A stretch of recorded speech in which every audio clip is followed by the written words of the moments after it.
퀴즈를 한번 내볼까요? 세상에서 제일 큰 나무. 뭐 넌센스 아닙니다. 그냥 진짜로. 바로 미국 서부에 가면 레드우드 국립공원이라고 있는데요. 바로 그 레드우드라는 나무가 세계에서 가장 키가 큰 나무라고 합니다. 무려 100m에서 아주 제일 큰 거는 뭐 120m까지 된다고 그러니까 아마 잘 이렇게 실감이 안 나실 겁니다.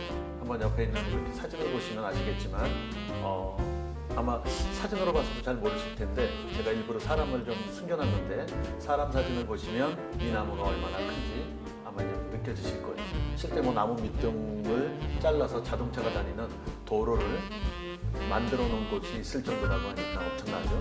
근데 더 놀라운 사실은 이렇게 엄청나게 키가 큰 나무인데도 불구하고 이 나무의 뿌리가 불과 5m 정도밖에 안 된다는 겁니다.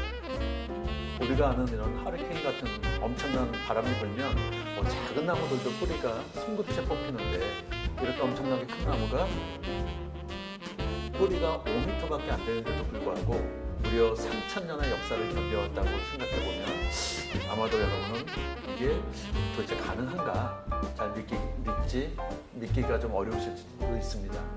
근데 거기에는 두 가지 지혜가 있다고 합니다. 하나는요, 나무끼리 서로 뿌리가 수평적으로 이 횡쪽으로 다 연결이 돼 있어서 마치 이렇게 손가락 깍지를 끼듯이 이렇게 스크럼 형태로 돼 있어서 한 나무가 흔들려도 다른 나무들의 뿌리가 같이 지탱을 해줘서 결국은 그 오랜 세월을 견딜 수 있다고 하고요. 그리고 또 한 가지는 키 큰 나무가 어느 적정한 때가 되면 가지가 부러져서 아래에 있는 작은 나무들이 광합성을 할 수 있는 환경을 조성해 준다고 합니다. 그럼 이 두 가지 사실을 한번 우리 조직 생활에도 한번 적용을 해볼까요? 왜냐하면 나무가 모여서 숲을 이루듯이 결국 사람들이 모여서 조직을 이루는 게 아닌가. 그렇다면 아마 우리 조직도 건강한 조직이 되려면 이 숲이 살아가고 있는 지혜를 좀 우리도 좀 따라갈 필요가 있을 것 같아요. 영국의 레가툼이라는 연구소가 있습니다. 거기서는 해마다 나라들이 앞으로 얼마나 더 미래의 번영의 가능성이 있는가. 그래서 전 세계 약 150개 국가 정도를 대상으로 해서 여러 가지 지표를 가지고 조사를 하는 게 있는데 우리나라의 가장 최근 2018년도의 순위를 보면 안타깝게도 2018년도에 우리 순위는 35등으로 나타났습니다. 아마 우리의 기대에 비하면 우리의 미래가 그렇게 썩 밝지만은 않은 것을 아시게 될 겁니다. 그런데 그 중에서도 특히 눈여겨볼 사항은 뭐냐? 하위 지표가 총 9개인데 그 하위 지표 9개 중에 하나가 소셜 캐피탈이라고 얘기하는 사회적 자본이라는 지표인데 그 지표의 순위는 무려 78등으로 거의 하위권 쪽에 더 가까운 수치를 보이고 있습니다. 어떻게 보면 우리의 미래의 발목을 잡는 게 바로 저 사회적 자본 지수라고 보시면 좋을 것 같아요. 쉽게 얘기해서 사회적 자본 지수라는 것은 관련된 사람끼리 서로를 얼마나 신뢰하는가에 대한 정량화된 점수라고 보시면 좋습니다. 재미난 실험 중에 하나가요. 같은 조직에 있는 사람들하고 한번 서로 누구를 좋아하는가 누구를 싫어하는가를 조사해봤더니 좋아하는 사람 베스트 1, 2, 3, 그 다음에 싫어하는 사람 베스트 1, 2, 3. 근데 똑같은 조사를 1년 뒤에 다시 해봤더니 좋아하는 사람 1, 2, 3등은 조금씩 순서가 바뀌는데 미워하는 사람 1, 2, 3, 싫어하는 사람 1, 2, 3은 1년 뒤에도 그 순서가 바뀌지 않았답니다. 그런데 바뀌지 않은 게 중요한 게 아니라 그럼 도대체 왜 안 바뀌었을까?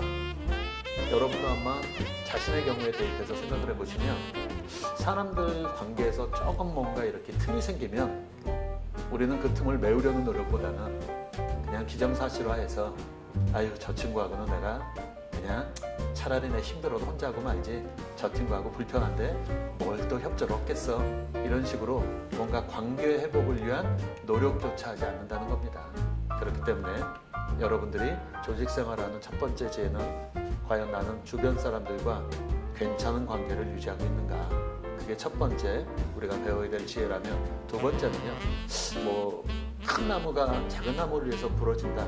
어쩌면 그런 이치대로 한다면 선배가 후배한테 잘해야 된다는 말로만 들릴 수가 있는데 뭐 요즘 수평사회라고 하니까 큰 나무가 작은 나무만 생각하는 게 아니라 작은 나무가 사실은 또 아래서 건장해야 큰 나무의 성장에도 도움을 주듯이 아마 서로가 서로를 좀 존중해야 되는 그런 지혜도 필요하지 않을까 싶어요. 여러분들 이 사진을 보시면 좀 의아한 분이 한 분 계실 겁니다. 여러분이 보시기에 오른쪽에도 두 번째 사람, 예, 남자죠. 이 작년 나토에 정상들이 만나는 시간에 배우자들이 만나서 또 다른 행사를 했던 사진입니다. 근데 분명히 남자입니다. 그래서 얼핏 생각에 유럽에는 여자 수상이 많으니까 아마도 이분은 여자가 정상이고 그 배우자 역할을 남자가 하나 보다 생각했는데 그게 아니라 룩셈부르크의 총리 부인인데 룩셈부르크 총리는 남자입니다. 결국 커밍아웃을 한 거예요. 여러분, 이런 사실들을 들으시면서도 뭔가 조금 불편함을 느끼신다면 우리는 과연 나 이외의 사람들한테 얼마나 포용력을 갖고 살고 있는가 한번 점검해 볼 필요가 있을 것 같습니다. 너무나도 점점점 자기와 남을 구별해 가고 배타적인 벽이 높아지는 우리 조직 내의 문화를 생각해 본다면 우리의 지혜는 이 벽을 허무는 데서부터 시작되지 않을까. 그래서 오늘은 조직 생활하는 지혜, 아마 숲에서 배울 수 있는 이 두 가지 지혜를 한번 여러분과 나누고 싶었습니다.